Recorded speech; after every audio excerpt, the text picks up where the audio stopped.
right. Hi everyone, and welcome to ISConnects with Phoenix Office of Arts and Culture for Portfolio Review Series. I just wanted to notify you that these are being recorded for future use. So if you could mute yourself upon arrival and during the presentations, that would be greatly appreciated. Go away. These reviews will be taking place every Thursday at the same time throughout July, and each week, 3 juried artists will be featured in this 1-hour live portfolio review by a public art professional. For those of you who don't know who we are, the International Sculpture Center is a member-based nonprofit organization founded in 1960. We're actually celebrating our 60th anniversary right now. And our mission is to champion the creation and understanding of sculpture and its vital contribution to society. We're an inclusive community for anyone with an interest in and commitment to the field of sculpture. I want to thank Phoenix Office of Arts and Culture for the collaboration on these portfolio reviews, and a special thanks to our panelists, Brooklyn-based artist and ISC board member, Olalekan Jayafus, Los Angeles-based artist and today's panelist, Kip Kobayashi, Phoenix-based artist, Mary Lucking, and Seattle-based artist and also ISC board member, Nori Sato. Today, Kip Kobayashi will discuss his individual review sessions with each artist, and they'll present their unique portfolio review that they held with Kip. There will be time for Q&A at the end after today's presentation. So now I'm going to hand it over to Catherine. To find my unmute button. Hi, thank you all for joining us. We're excited to try this new type of portfolio review in sort of the digital realm. I want to introduce Mitch Menchaca. He's the director of the Phoenix Office of Arts and Culture, and have him say a few words about our organization. Okay. Finally. Thanks, Katie. Good morning. I'm Mitch Menchaca, Executive Director of the Phoenix Office of Arts and Culture, the designated local arts agency for the city of Phoenix. We are thrilled to partner with the International Sculpture Center on this amazing opportunity for local and national artists on portfolio review. I want to thank the Office of Arts and Culture and the ISC teams, plus our reviewers, for their thoughtfulness and generosity of time for today's program. Without further ado, I'll turn it back over to the formal program. Thank you. Thanks, Mitch. I just want to reiterate what Jeanette said. We are recording this presentation, so if you could, please keep yourself on mute while the artists are presenting and having their conversation. That'll help us preserve our audio. We are going to start by introducing Kip Kobayashi. I was going to read his bio, but Jeanette did a great job already introducing him. So Kip, thank you for joining us today. We will have different reviewers each Thursday morning on these, but today Kip had a conversation with E.O. Palmer, Michael Jansen, and Ariana Landier. All three of these artists who are going to present their work today are experienced in their own particular medium.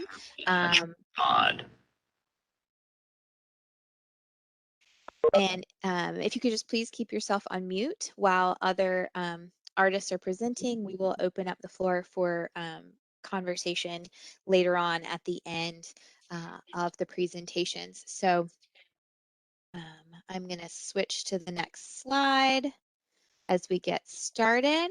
There's our reviewer, Kip. And we're going to start with Ariana this morning. Ariana, if you could just do a brief introduction of your work. I'm going to flip through the slides here. Apologies, I have a cat who is really rambunctious and has decided to run the presentation for me today. Let me go back. Ariana Landier, if you could please give us a brief introduction to your work as we go through the slides. I've been working in textiles for about 10 years now. I have worked in other mediums as well, but I find that textiles allow me to express my view and create a visual presentation of the different subjects that I really enjoy exploring. I have two main series that I'm working on right now. One is called Compartments, and the other one is called 2 Years. They're both represented here. The one that has the black and white interspersed with the bright colors is 2 Years.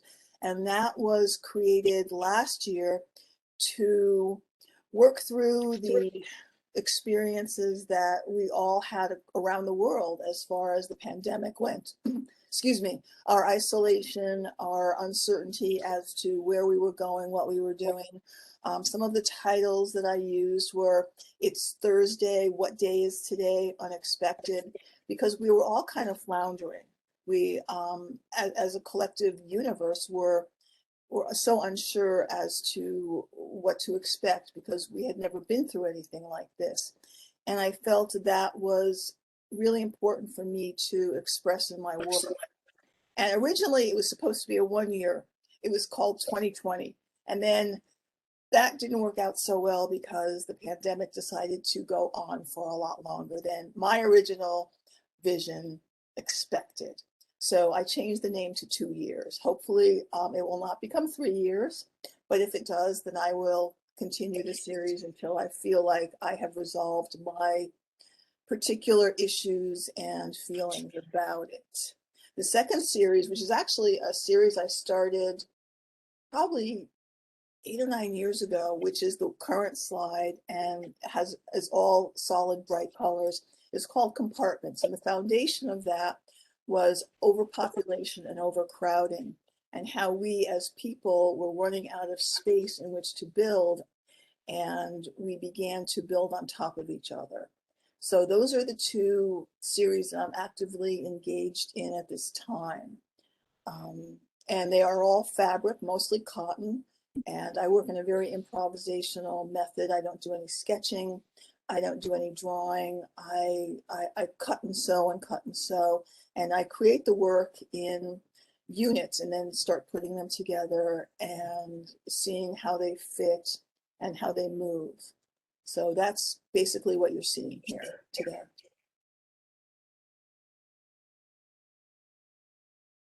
Thank you. You're Kip, welcome. do you want to take it away with your conversation? Yeah, I guess the first thing that struck me about Ariana's portfolio is first, the thing that I thought was really positive about it was that she stuck with her best work. Even understanding that she's going to need to make a transition when taking her work from the gallery space to a public space, rather than try to sort of get, sidetracked into trying to represent how her work would necessarily work, say, on an airport or a bus stop or something like that. She just went with her best work. And I think that's a really important thing to do. Panelists don't have a lot of time to be looking at the work, and to be able to get an understanding of how an artist thinks and how those ideas may translate to another place and another medium, I think is something that the panelists can make if they understand how the artist thinks conceptually about the work and how they work materials wise. So that was a really positive thing that I think that she started out with. We discussed in terms of her statement and how she looked at her work going forward. And I think we had a sort of a long discussion about how public art and placemaking becomes integral with city development, city planning, community development, all those types of issues these days, which, over the past 10, 20 years, it's gone from a place of having, plop down statues to actually being integral in community building, not only just physical infrastructure, but also in terms of engaging in opening conversation. So I think sort of, Ariana, we sort of had a little discussion about maybe things to think about in the future about how you see your work translating to that type of context in the future. How, in other words, how you would take the colors and concepts and ideas, forms that she's working with right now, how would they look in a different place? How would they look in Chicago or New York, or even 2 counties away, or in a different context rather than a city? Maybe it's a park environment. So those are all things I think that, in terms of how she works globally, it's pretty clear, but it's just a matter of making that clear for a panel. And I thought, she has a real good direction in terms of the possibilities she has to work as well.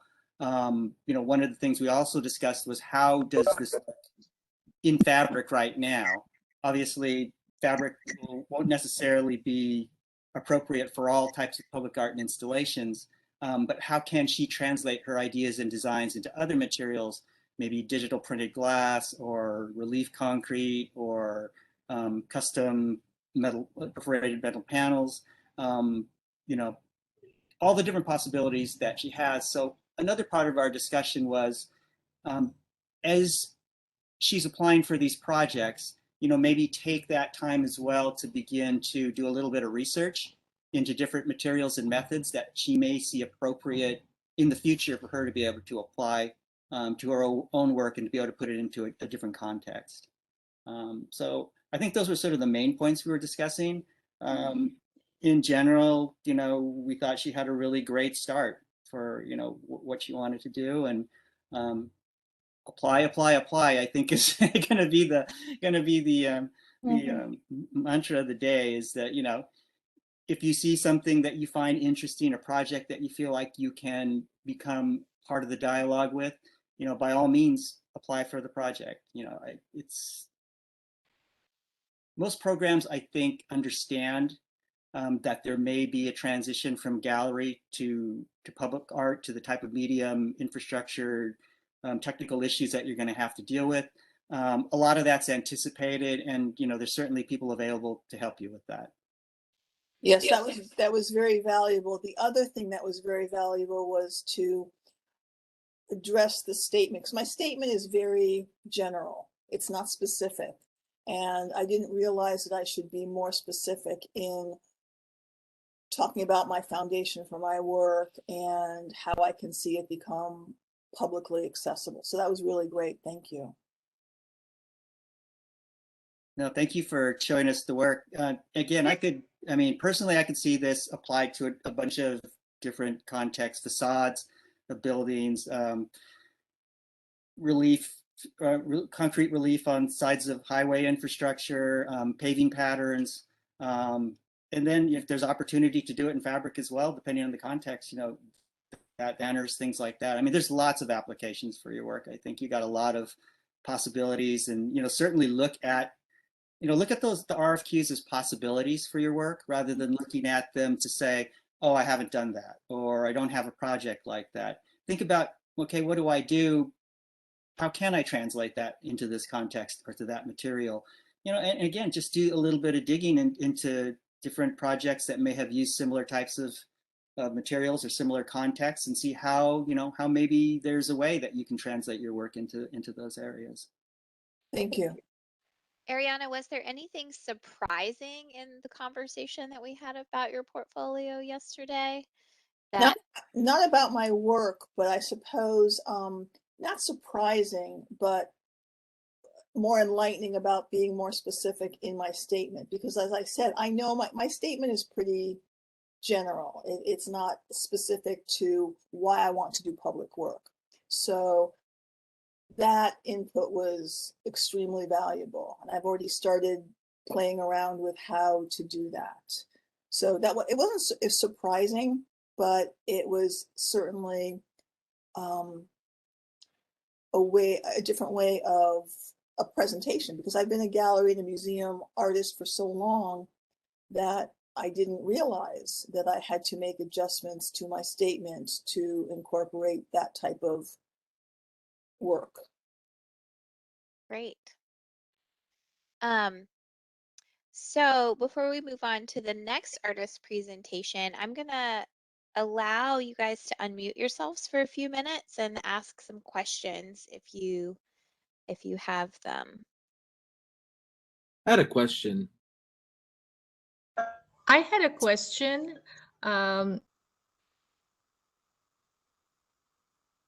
You just mentioned to Ariana the different possibilities of her work in various mediums. Shohini, you are breaking up quite a bit. Could you type your question into the chat box, Shohini?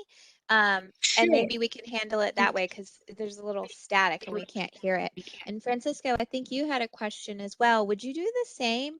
It might just be because we have so many folks logged on. If you type into the chat box, then I can maybe go through the questions Okay. quickly without static.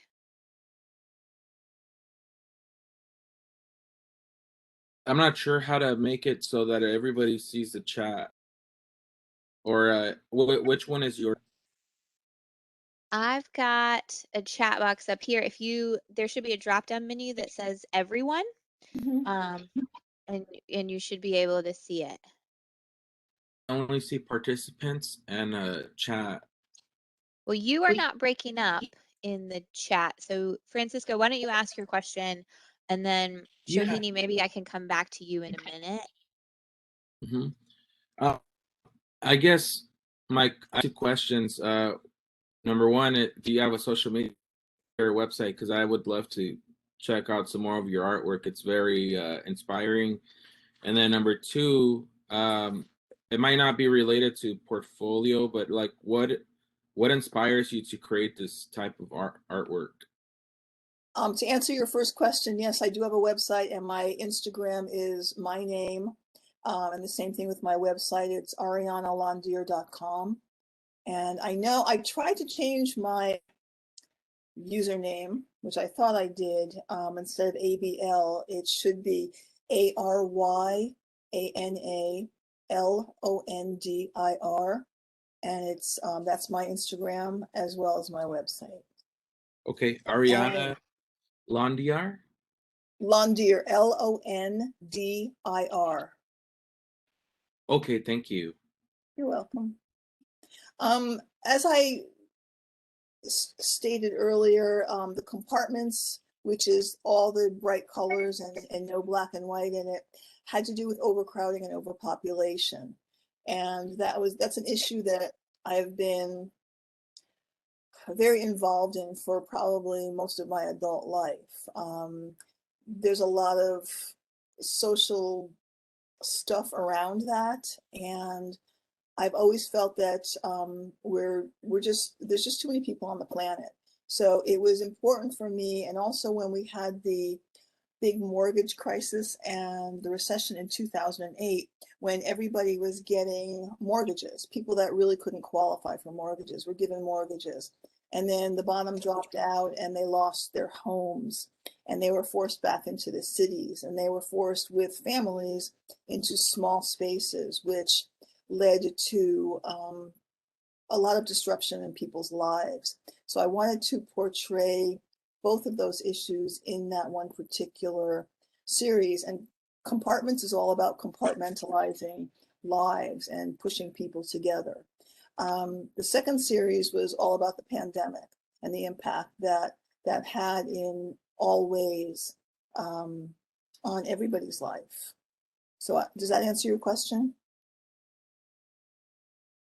Thank you. All right, Shohini, I have your question here now. It said, how do I present my artwork in another medium for RFPs? What I'm asking is, how do I write a proposal for a different medium if I don't have examples to show? Kip, can you handle answering that question?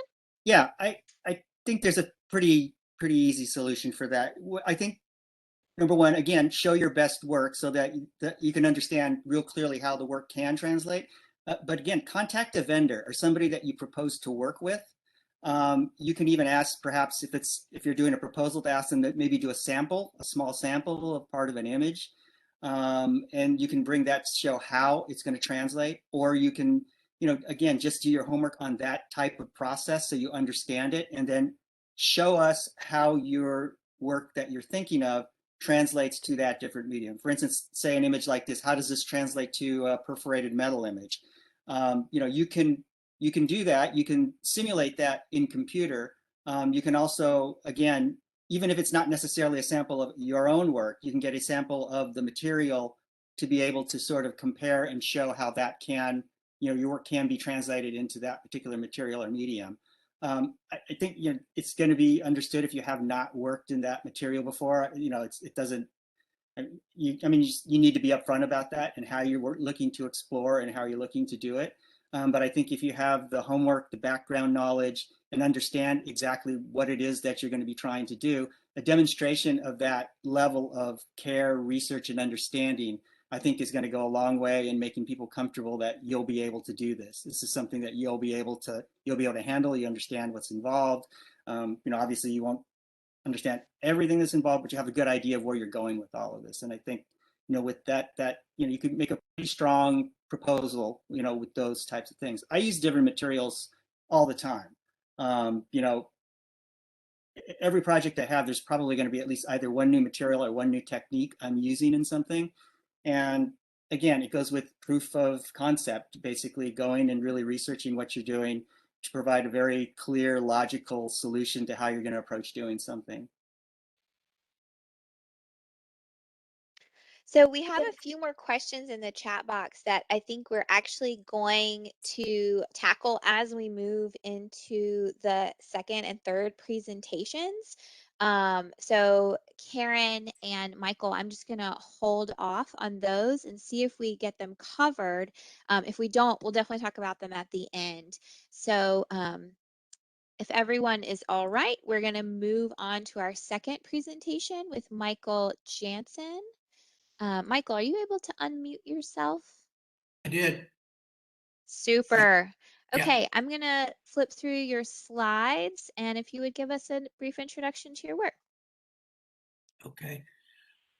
So I've been working for over 50 years as an artist and designer, and much of my work merges art, architecture, science, technology, and sustainable design. And a lot of the work really crosses over into architecture and architecture into sculpture. So I've selected some work that actually has been built. In my earlier presentation, I presented primarily conceptual things. So I thought it would be best after discussing it with you guys to show some real things. Can we go back to the first one quickly? Yeah. So this was done I've had very little public art experience, but a few things, a few more lately than in the past. This was done about 30 years ago. It's a DNA inspired sculpture I designed for the Lawrence Hall of Science at UC Berkeley. I'm sorry, my cat is jumping on the desk. This is made of stainless steel and plastic. The base pairs, the color elements are plastic. I had the steel portion fabricated, and of course the plastic was thermoformed, and then I put the plastic on the structure itself. And it's been there, as I said, for 30 years, and they estimate I don't know how they figured this, but over 3 million kids and adults have climbed on it. The idea was to allow kids to climb on it like a big jungle gym and then learn about the science or be inspired to learn more about the science. So the next piece was just sold through a public art program in Albuquerque. I live in Santa Fe, New Mexico. This was a 3 foot tall painted wood sculpture called the Mobile Home. And it will be put on a permanent display in a public building somewhere in Albuquerque. I don't know where yet.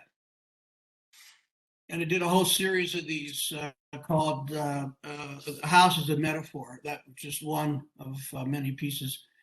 And the next one is another piece that was that I won a competition to put into a purchase program through the Santa Fe public art group here. And this is called The Falling Chair. And it was one of many pieces that explored the idea of objects moving through time and space. And so as you see, the one chair is falling over backwards. This piece was about 8 feet long and 4 feet tall, made of painted wood. And the next one, this also won a competition, the purchase award here in Santa Fe. And this is called Cutaway, and it's about 7 feet tall and 4 feet square at the base, made of painted wood and other materials. And the idea here was I've always been intrigued with sections of buildings and other objects where they're cut away and you just see parts of them. So the sculpture is playing with that, and I like the idea of the viewer trying to, you know, imagine what the rest of this thing might look like. And this, again, part of a series of a lot of these.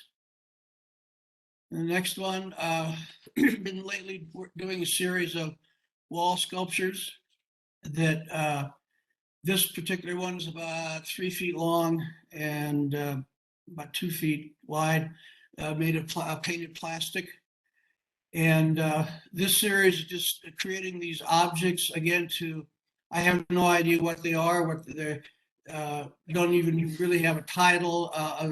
And the idea is again to get the viewer to be inspired to make up their own stories about what these things are, what, you know, where they came from, what, if any, function they have. And another wall piece that's about, I think it's about 5 feet long, made of laser cut plywood, painted plywood, and just playing with exploring the idea of symmetry and complexity.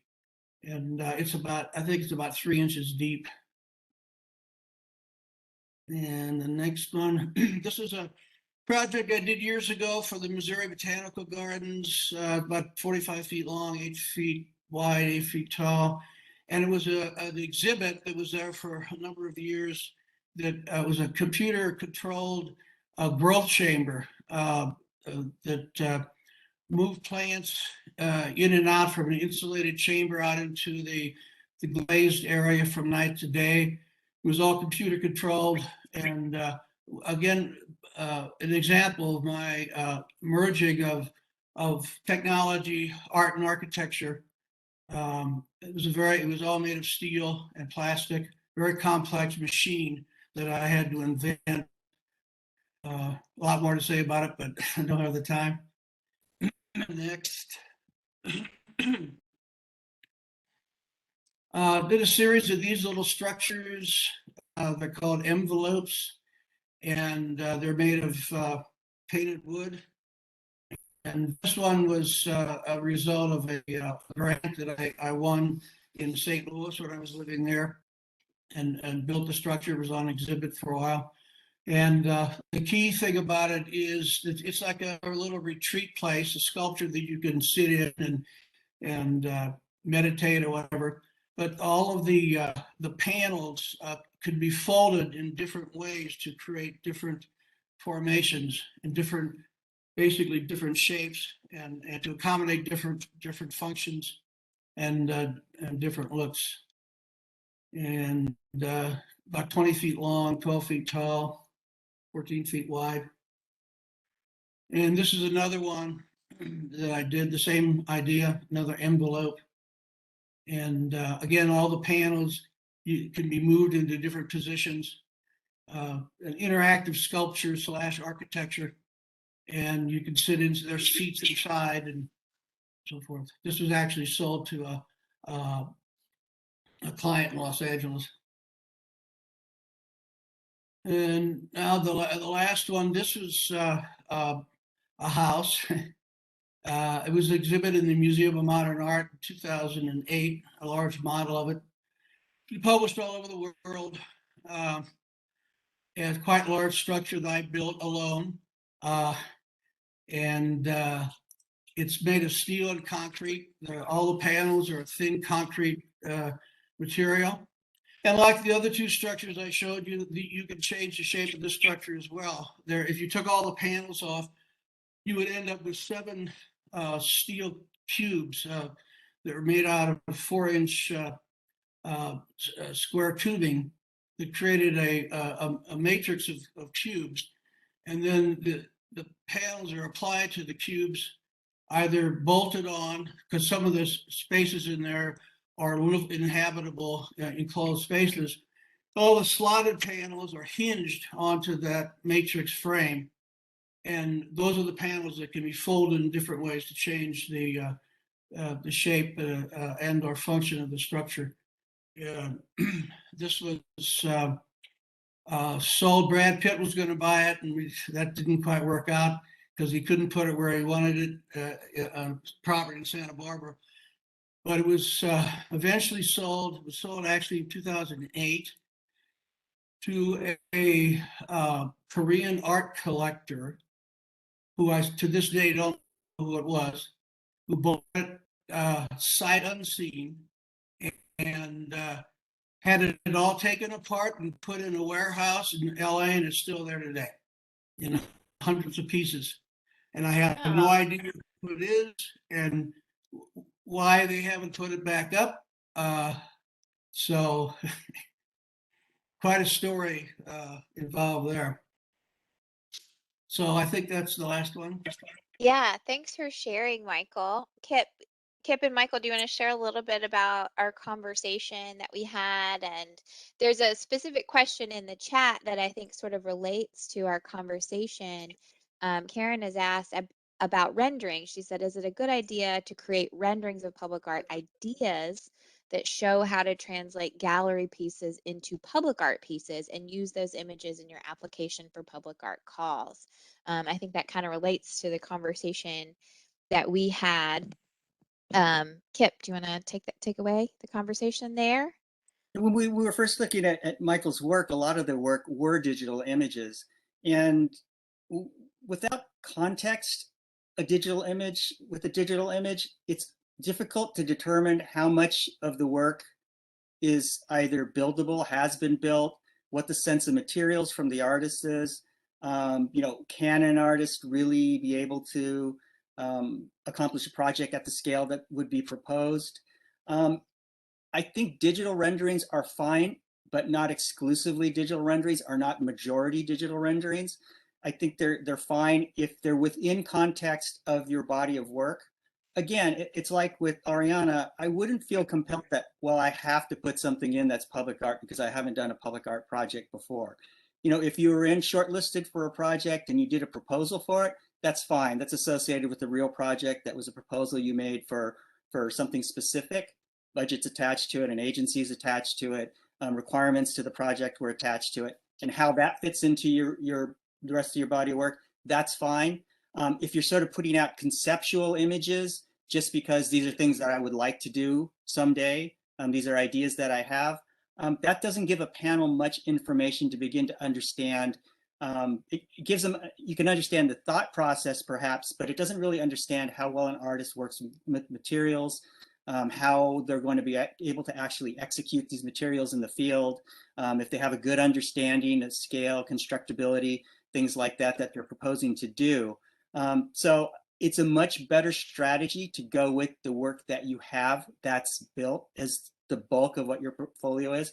And I have to say, Michael, your images look great that you put in there. And I know you sort of feel like some of them are smaller than you'd like to have made them, but the materiality that comes through with it, I think says a lot more. I mean, it really, you look at them as pieces like this, I can easily understand how these translate to a larger form. I mean, there's not as many questions in my mind. It's obvious that there's, you're very facile with materials, you understand forms, you understand how 3 dimensions work, you understand how the light's going to work off of your forms, all that. It's very clear from the work that you actually have built. That comes through very strongly this way. With the computer rendering, sometimes it's very difficult to determine that the artist actually understands that, or if that's just the computer doing it. It's like if you take a digital photograph and you leave everything on an automatic setting, you can get somewhat of a nice picture, but does the person really understand how to take a picture? So it's a lot of that, especially when you're a panel and you're trying to select an artist who's going to be producing, maybe a $200,000 project or something else like that. You want to be able to understand and have confidence that the artist is going to be able to figure out how to put those concepts out into reality. So that was a lot of the discussion that we had initially. And I think Michael solved, the lion's share of the problems by just using the images that he had of the models that he built for these, or the smaller sculptures that he built for these. I think they work tremendously well. And for me also, in terms of the conceptual narrative, it starts tying together a lot more strongly too. I can see your progression now from these smaller pieces out to even, the house that you did, even from 2008. Those things really begin to tie together now, and some of it has to do with that, that sense of material that you have from this, that sense of, the artist's hand in all of this. It begins to become that consistent thread in that narrative that you're providing to the panel. And I think the only other thing we talked about was in terms of how to get all that information, all his thoughts in terms of concepts, similar to Ariana. That very short artist statement is pretty important a lot of times, because it's the only thing that people are probably going to read carefully to begin to understand. If they don't get something initially from your images, that's the thing they're going to go to first. It's not, and then the third thing they'll go to is descriptions on your slides. There's basically, panels don't like to read. I think they'll tend to sort of look at your images and try to get it from that. So that statement that you have about your work as a whole needs to be really tight and really strong, and needs to convey more ideas than, unless your concept and your way of working is specifically about materials. Say for Ariana, you work with fabric, so that's a very important part of what you do. That's part of the narrative for conceptually how you work. Unless it's something like that, make sure that whatever you say speaks more to your idea and the way you think about putting these images together and these ideas together. That's what everybody sort of wants to see. How does this artist think? What are they going to do when they come into my community or into my project?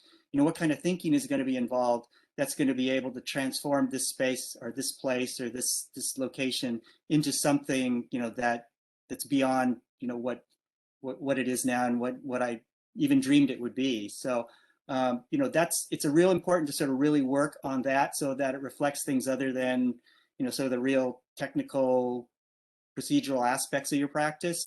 Make sure it's your big idea statement. It's really something that grabs somebody immediately when they read it. They go, wow, that's really great. I'm really interested. And they go back in your work and they can see how that manifests itself through your body of work and and how your work progresses. Michael, is there anything that you learned in our conversation, or something surprising to you? Same question I asked for Ariana's. Anything surprised you about the conversation that we had together, or anything else you'd like to share before we move on to some more questions? Well, everything that Kip just said was very valuable. And I know the images I showed you guys initially, I was a little bit confused about what kind of things to pick out of my portfolio. And I guess I was just trying to show with those other images my ability to think big and to think conceptually in different ways from a lot of people who are doing public art. But I understand that is not really appropriate for when you're applying, for a specific call. So that was very important to understand that. Also, the statement, what I said was not correct. It was really more of a bio. I rewrote the statement after we talked. I think it's a lot better now. So that was very valuable, and I appreciate it. Great. We have a very specific question for you. Joe Ray would like to know, at what stage did you do the mock-ups mobile home falling chair? Was it after you were selected to do a public piece or when submitting for the competition? Could you expand on that a little more? I'll go back to those images for you to talk about. He also says, I really like the merging of different disciplines, art, science, tech, and architecture. Yeah, those pieces. The call was to present specific work you had available for sale that was already made. Those were actually made, some time before. And so there were no models or anything, those are the pieces that I presented, and those are the ones that were purchased directly.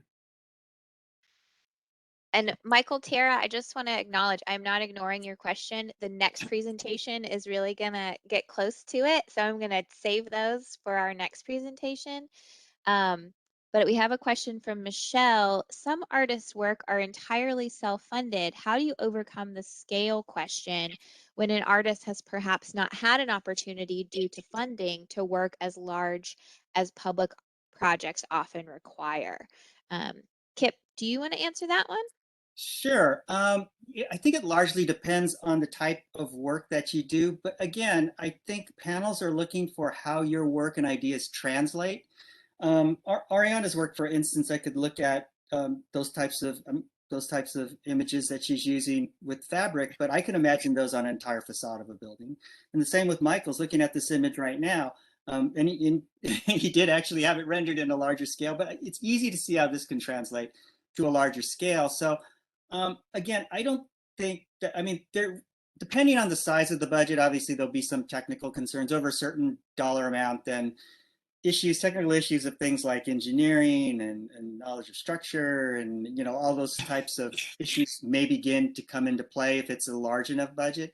But if you're talking about scaling up, reasonably or modestly from what you're doing, and again, depending on the medium, it's much more easy to translate and enlarge something that's a pattern into working with the manufacturer, a glass manufacturer, a metal panel manufacturer who can take that artwork as is and translate it to any size you want.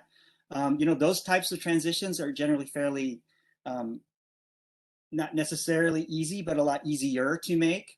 Obviously, there's learning with anything, but that seems like something that should be within an artist's realm to be able to handle, in terms of making that transition just by sort of spending the time and working with the vendor. And again, a lot of vendors are used to doing that. I'm working right now with a metal panel vendor in Canada, and basically all I'm really providing him is with JPEG images of high enough resolution that they can make metal panels with. So, it depends how you're working. If you're doing something sculpturally, maybe that connection is a little bit, there are a little bit more things involved. But as a sculptor, you're probably also familiar with different types of fabrication methods and things like that too, that you can sort of speak to within your experience as an artist, in your letter and your intro.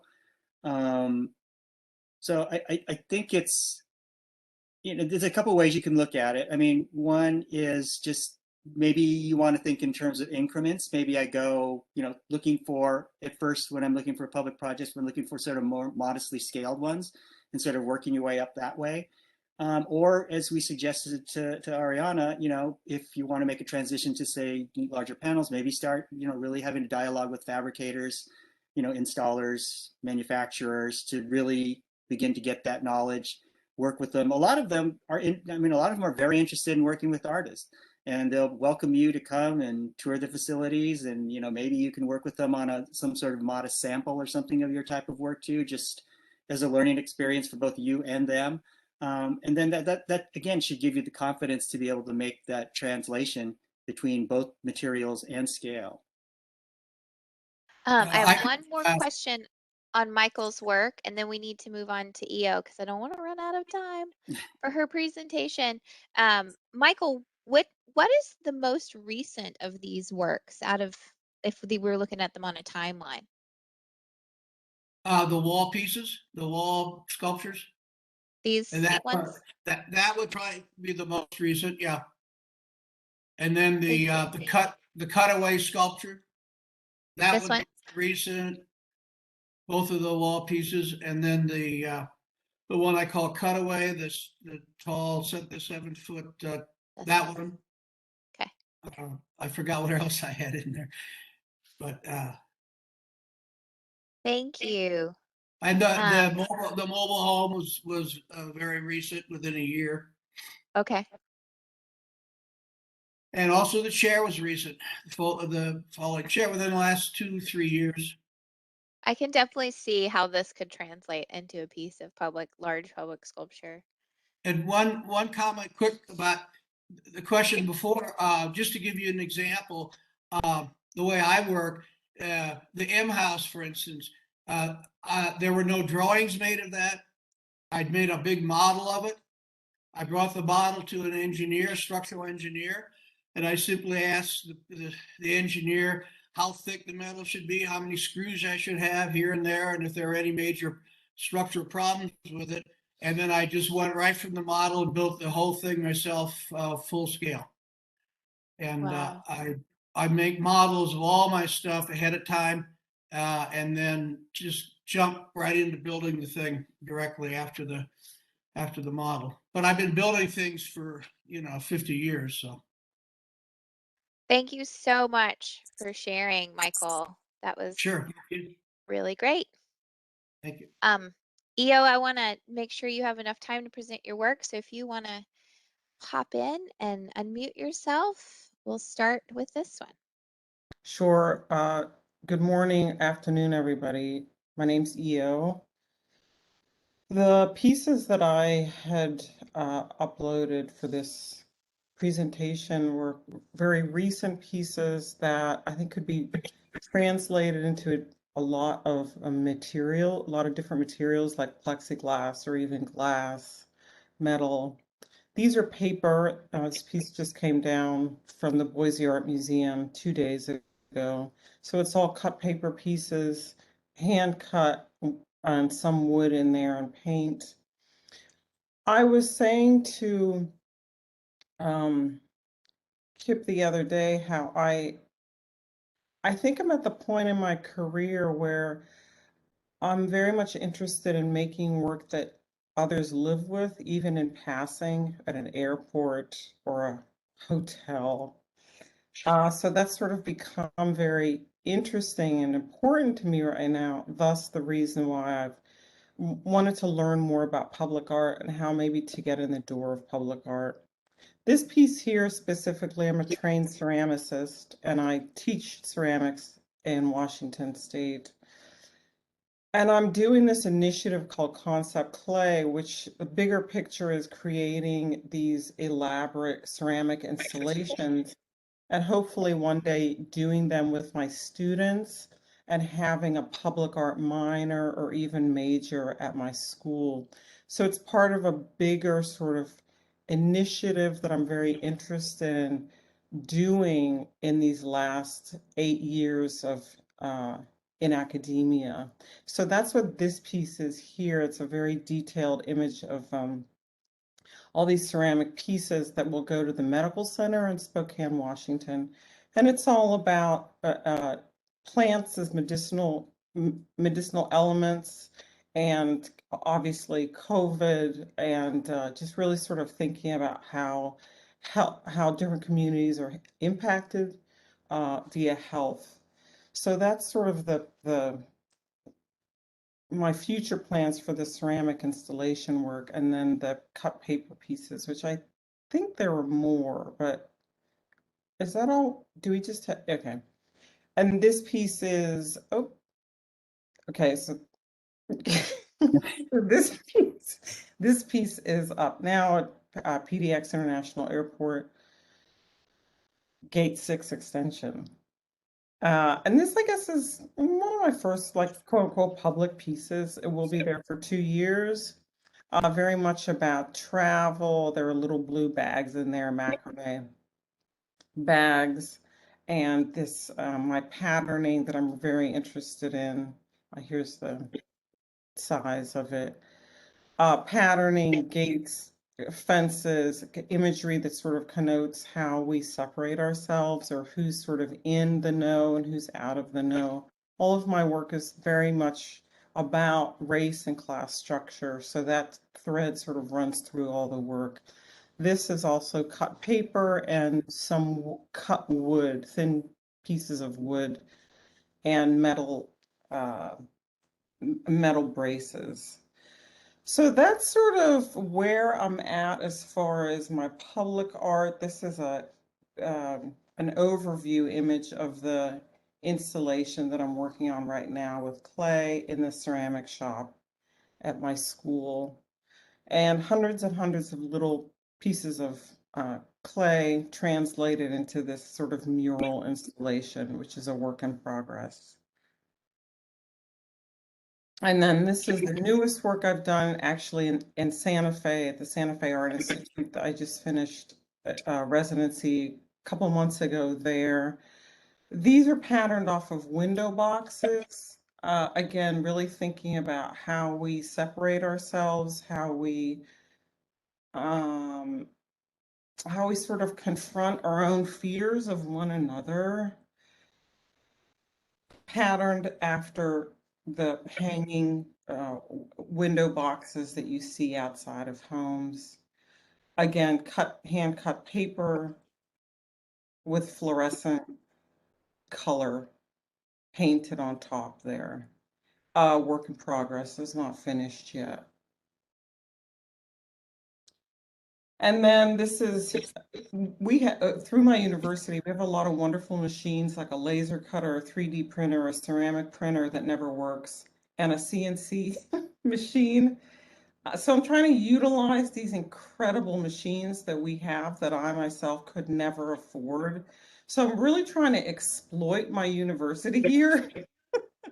Well, as I hopefully move into public art. So these are all laser cut images of little handheld mirrors painted and collaged. There's a size image.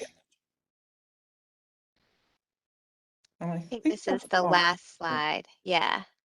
Yes. So, Kip, I'm going to turn it over to you and EO to have a little conversation about what we talked about. Yeah, I think, when I looked at the images, it was very clear to me that, this is really strong work, and it's really clear how it can translate to a lot of different contexts in terms of public art. I think for EO, it's just a matter of showing her, again, her best work in the best way she possibly can. I think there may be some minor things in terms of technical things on the images that maybe we talked about, we could think about in the future. I mean, things like titles, that's usually put into your RFPs and RFQs if they need to be in there or not. But even something like this versus the previous slide, I would try to pick that one image you feel like best represents that piece itself, picks up the scale, the shadows, everything else like that. I know there's a little bit of a tendency, again, if you're applying for a public art project, that you sort of feel like you have to represent the space. But if you don't necessarily have a project that encompasses the entire space, show it the best way that it was intended to be seen, which I think EO does very successfully for the most part in her work. The other thing we talked about was this idea of her initiative and the idea of her engagement with community, which is a really interesting aspect of her work. And you could easily, again, see how that can translate into, this sort of making of all these parts that go up into making the whole too, how all that can come together. It's very easy to sort of, hear her talk about how this sort of reflects these different parts and how this is translated into visuals like this. So we talked about maybe how she can sort of really highlight that when she does her initial statement, her blanket statement for her work, so that everyone understands, again, it's that idea of how the work works within a place, how it works to reflect the community, the culture, the context that the work is going to be in, whatever that is. So I think, again, she's on a really good path to be able to begin or to apply for a project if she hasn't already. And I think the only other thing that I think that I said there is just start applying for a bunch of different projects, because you learn also from applying for different projects too. As you go through and you start doing more and more of these applications, you begin to understand better and better. Obviously anything practice makes perfect, so you're gonna understand better how to begin to fine tune what you're doing, and also sort of fine tune them maybe for specific opportunities depending on what they are.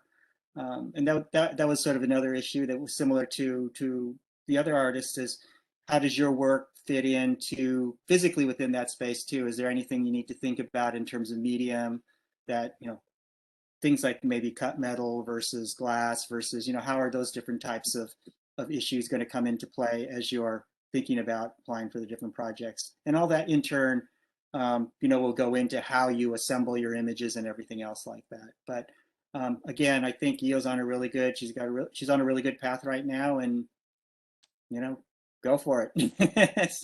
So start getting projects. Just all you guys, just start getting projects. It'd be great. Yeah, an image like this too. I would probably try to focus more on how that work is best supposed to be seen. I mean, you don't have to get all of a space in necessarily in order to get the scale into a piece, if that makes sense. I mean, you might be able to take that image maybe from a little bit closer at a different angle or something like that. That'll really give a sense of what that scale, and still understanding that that's a corridor space on there. Because I think this is a really great piece. I'm not sure that this slide really represents it as well as I'm sure it looks in person. I'm sure it looks amazing. And you can see that sort of within the detail. I'm not sure this, just because there's so much of the airport and less emphasis on the artwork, I sort of really like to see that emphasis still on the artwork. But yeah, it makes sense. Thank you. This was one of my technical comments too. Pay attention to which calls you're applying for, because some of them are meant to be anonymous. So we can see Io's name in some of these slides, or an image of herself. And our applications for the City of Phoenix actually are run completely anonymously. So those images, we would not be able to share them or show them to our panelists unless we could block out her name. So pay close attention. If you're applying for a call that says it's a blind jury, you want to make sure you don't have your name or an image of yourself in your photograph as well. Also, this is another technical thing. Io has this great border that frames the work well with the information here, which is wonderful for printing out a portfolio. But when you are applying online, and you probably know this already, and many of you probably know this already, but you don't need the frame and the name actually on the image itself. There will be a place for you to enter that information into Cafe. If you submit this as the image with the graphic around it, it shrinks down your image size and can sometimes make it difficult for panels to see the details in the work that you're trying to convey. So just use a straight image without the frame. Those are just kind of technical feedback on those. that's a really good point Katie's making too. Generally, what I do is just have a square blank, and I just let that image go all the way to the edge, top or bottom, depending on the orientation of the image that you're sending. So if you have, say, like a 1200 pixel by 1200 pixel blank, you basically just fit this image as big as it'll fit in there and just center it. And then you'll have as much image area as you possibly, are afforded for them to be able to see what you're doing. Because oftentimes that's the problem too. If the image is taken from far away, it's sort of hard to see. So you sort of have to kind of squint or get up close. And then, sometimes you're sort of left guessing as to what that really looks like. So the bigger you can get it and sharper you can get it, the better. We are at the end of our time here. I want to ask and make sure for our presenters, is it okay if we go over a few more minutes? Because we do have some questions in the box. Is that okay, Ariana and Kip and Michael? Sure. Okay. I'll try to keep it brief if I can, but I want to make sure we cover everybody's questions. I have a question from Mr. Sedith to Io. He wants to know, is Calder an influence in your work? I mean, Calder, he I think anyone who hangs work is influenced by Calder. I mean, he's like the god of beautiful hanging things. I don't look a lot at, I look at more contemporary work, but yeah, I mean, sure. He's always there. He's always there, for sure. Io, before we move on to kind of some more general questions, is there anything else that you'd like to share about going through the review with Kipp, and anything poignant that you want to share with the group? Yeah, I was really struck and pleasantly surprised that it was so, I felt so affirmed. And I don't necessarily mean like, you know, my work is extraordinary. I mean more that this dream that I have to do this initiative was met with such positive support. And it's something that it's almost like I don't have a choice. I feel so compelled to spend the next 8 years really honing in on my initiative here to work with community, specifically working with my students to do public artwork. I just was really buoyed that whole day, and I was telling my partner after, because we've been traveling up the coast together, I was just telling him it's like, you know how, as an artist, like you go through rejection after rejection, on and on and on and on. Sometimes you sort of get tired of it. It was just so good to spend an entire hour with the two of you and just to be met with real honesty, honest criticism, and also this great positive energy. So for me, I mean, I loved all the practical stuff y'all told me, but mainly it was that, it's like you're on the right track. Just keep going. Just as Kip saying, just keep applying. So that makes me really, really happy because, sometimes I felt like my work, it goes out to a show and then it comes back and it sits somewhere in my basement. I don't want to always make work like that. As I was saying before, I'd like for folks to live with it, and I want for others to experience what art can do. So that was the most sort of compelling thing. It's that Thank energy. you. Yeah, Thank you for sharing your work with us. Um, sure. Michael had some really good questions, Michael Tara, that I want to make sure are answered because they really sort of capture our whole reason for doing these portfolio reviews. He asks, how can you make the transition from being a studio artist or an artist whose work is shown in galleries to moving into public art? And he asks, how can you convey your potential or build confidence in these commissioning agencies that you can do it? And then he also wants to know, how do you get feedback when you apply to something and then you don't get it? These lots This is how you get feedback. You look for opportunities like this, and as an administrator, I feel like it's my responsibility to help kind of provide those bits of feedback. And so this was one concept for how to do it, and try to do it in a way that directly connects with artists, but also we can share with a larger group of artists as well. And we wanted to tie together the two versions of experience. Kipp has been making public work for a long, long time. Ariana, Io, and Michael have been making really incredible work for a long, long time as well, but they're just in these two different venues. And we want to try to demystify the process of going from one to another. We as administrators and commissioning agencies, we want this for you guys. We are your advocates in this process. So Michael, if you ever I would say ask questions, email the commissioning agency after you have applied and see if they will provide you with some feedback. Usually if you can connect with that project manager directly, they want to help you too. Kipp, any other ideas for how to get feedback if you're trying to improve your application process? Well, I would just say that the public art communities are really accepting and welcoming community.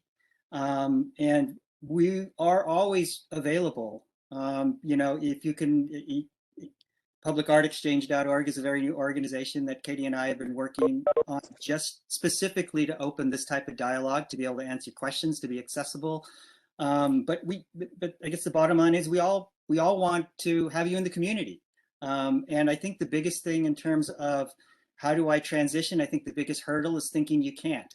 I think you just need to embrace the strength of what your work is and have confidence that that is going to be able to translate into public works, public projects. There's so many different types of public projects now too. Everything from temporary projects to traditional infrastructure projects to traditional sculpture projects to integrated technical projects to projects that rely on technology. You know, there's so many different areas that I really find it hard to believe that anybody who's working in their studio is not going to have work that's going to be translatable in one way or another to the public realm. So I think you sort of need to get over the hurdle of thinking, oh wow, it's public art. That's sort of a wall. It's hard to cross that, and just trust your work and trust the strength of what you're doing right now. And then, you know, again, you know, some of those issues that we talked about will help you sort of convince or to be able to convey to a panel that yes, my work translates. It can translate in this way. It can translate in this way into the context that you're doing. So again, you know, I think the biggest hurdle is just, you know, feeling like you can. Just think differently. Think you can. Think, how can I fit into this dialogue? How can I fit into these spaces? And how can I fit in with these types of projects? Take a more, you know, it's an opportunity for you. And think of them all as there's opportunities out there for you to be able to work in, and different opportunities and different venues that you can explore. You know, embrace it that way. For those folks looking for where to find those opportunities to apply for, I've popped a slide up here that has some websites on it.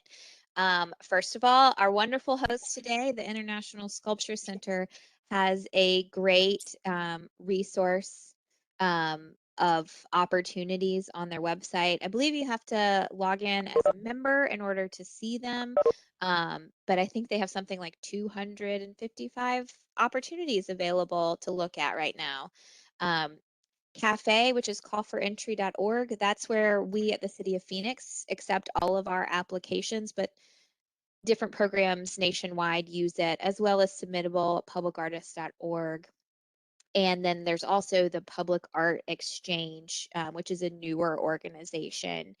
We are running out of time, but I hope you all will join us again next week. We're actually going to do these every Thursday in July. Well, yeah, we're going to do it for the next 4 Thursdays with a different group of artists and a different reviewer each week.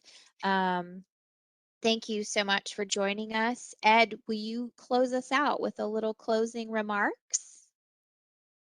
Nice to see everybody. I wanted to thank you, Kipp, for doing this. It was great to have you on the horn for this. And then Katie, Jeanette, and Nicole, thanks so much for your help in pulling this all together. It took a lot of work ahead of time. And then, of course, the artists, EO, Michael, Ariana, thank you so much. You know, Kipp touched on something that's, I think, really interesting here, and all the artists have, and it's this theme of how does my work translate into another medium? How do I convince somebody basically to hire me to do something I've never done before? And I would tell you that the foundation of all innovation is really impertinence. And it's asking, what if I tried doing it this way rather than kind of repeat the known formula? I mean, you can kind of see here that I have the known formula for a phone. Well, this is the new phone formula, and it has hundreds more functions than the previous one.